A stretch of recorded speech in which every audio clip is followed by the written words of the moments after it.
The clicker felt cool and smooth in Dr. Althea Jones's hand, a stark contrast to the knot of disappointment tightening in her chest. She stood in a half-lit lecture hall, the kind of cavernous university space that felt grand when full, but achingly empty when not.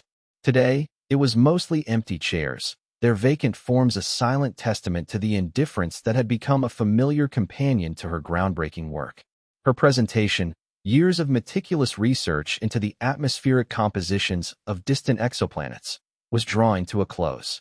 Each slide, dense with data and shimmering with potential discovery, had been met with a sparse collection of downturned heads, the glow of phone screens reflecting in the dimness.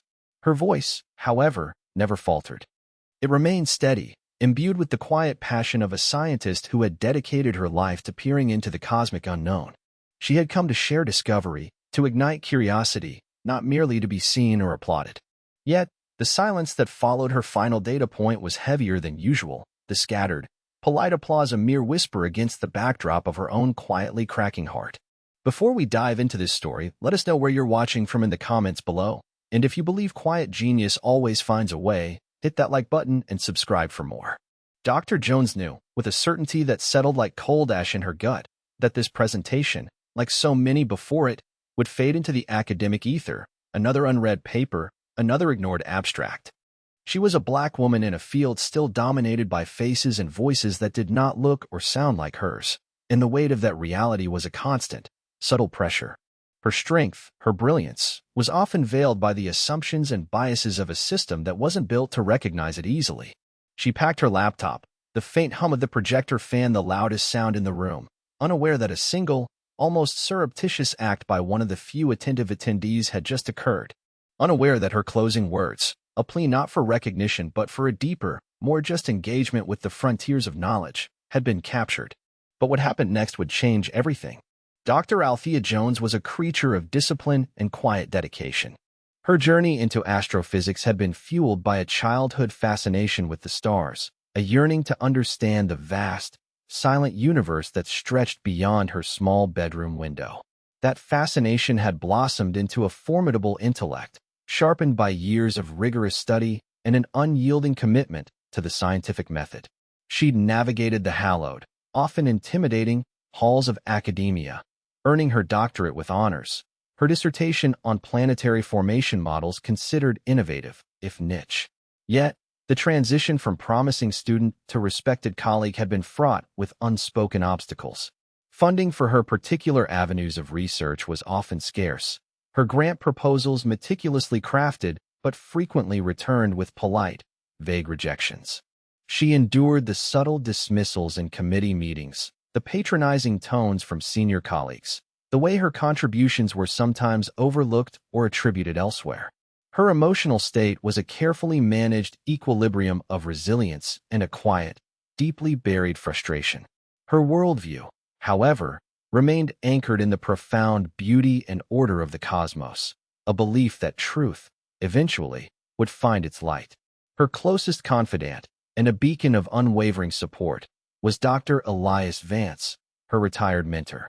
Dr. Vance, a pioneering black astrophysicist himself, had faced down his own set of systemic barriers decades earlier. He understood Althea's struggles with an empathy born of shared experience.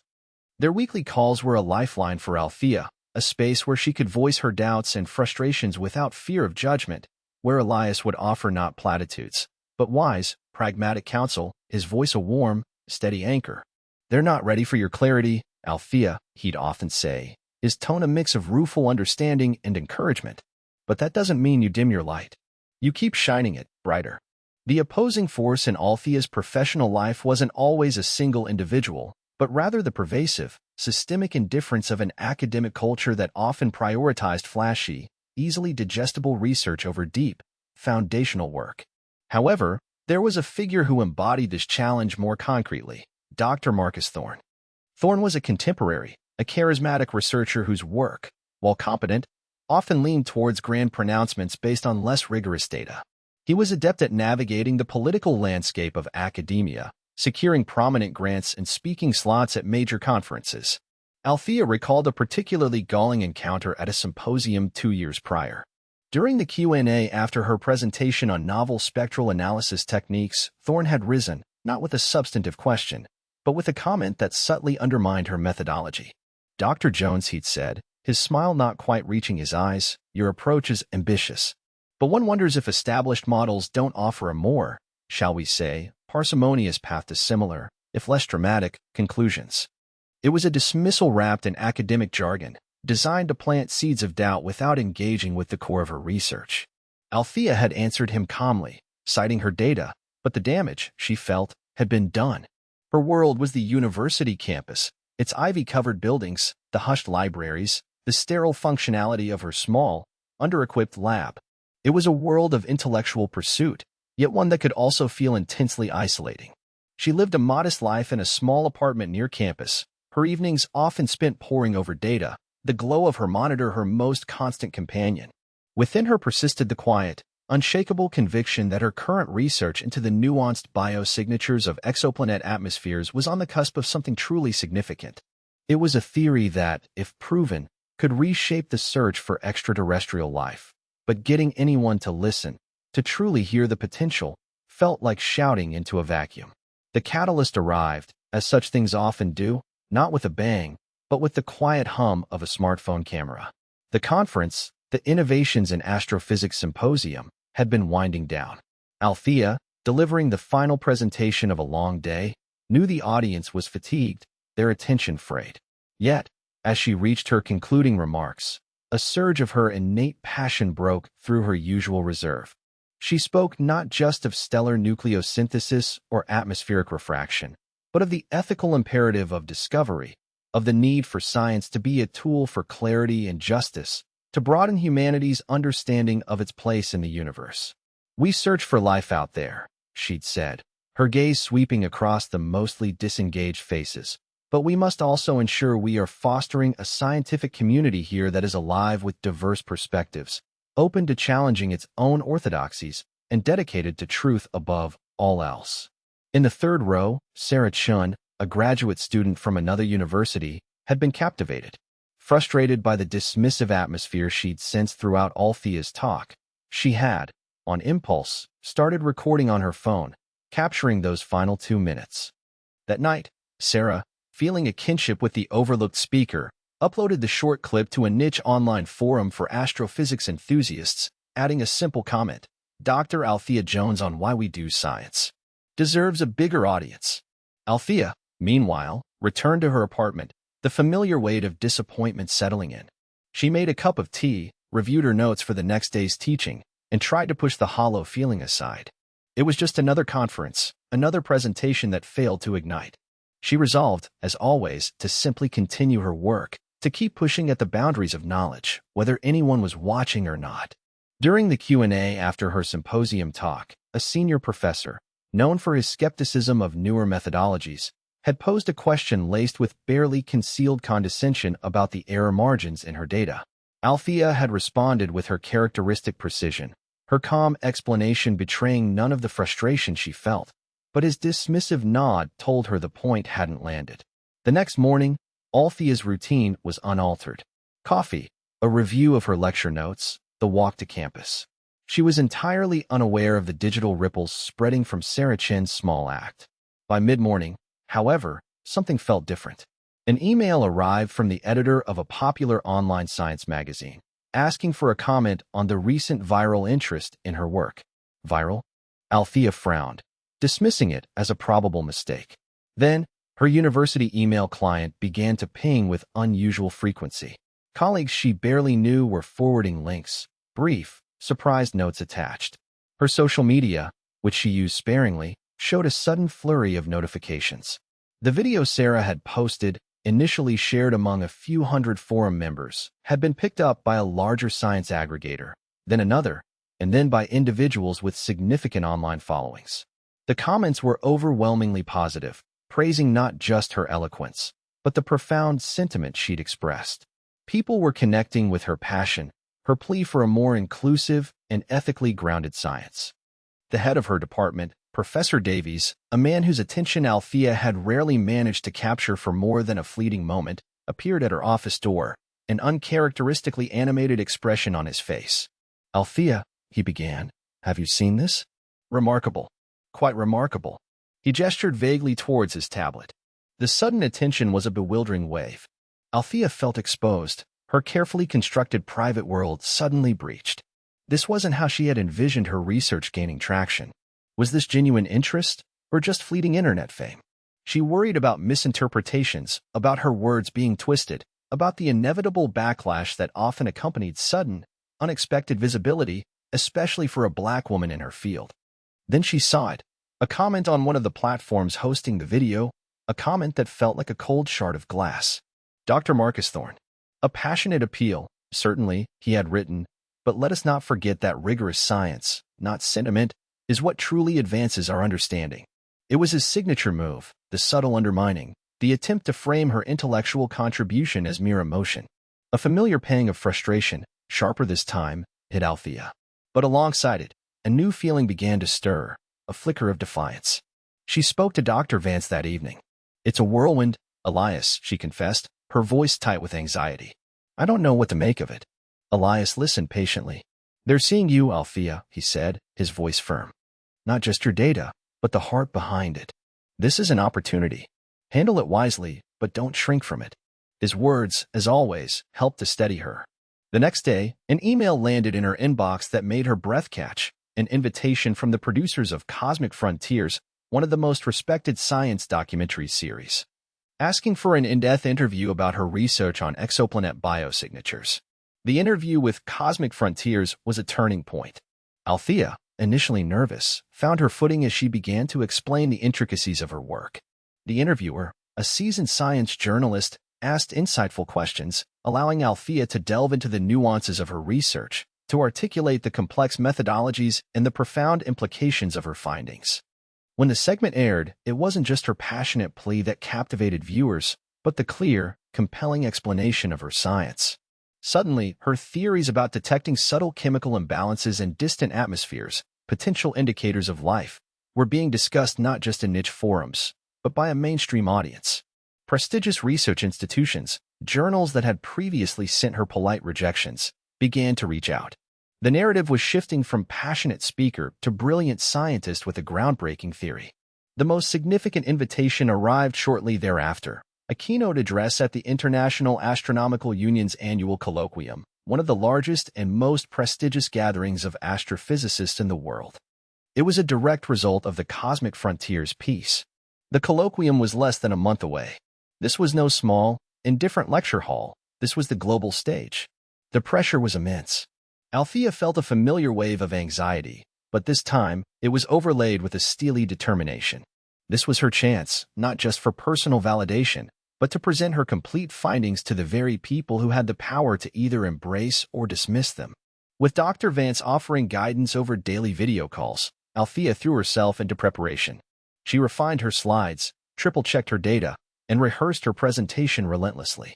She decided she wouldn't just present her science, she would also, subtly but firmly, address the importance of the intellectual environment that allows such science to flourish. She knew Dr. Thorne would be there. He was chairing a session. The thought of facing him, of facing the entire establishment, was daunting, but the memory of those empty chairs, of years of quiet struggle, fueled her. She would not be small. She would not be silenced.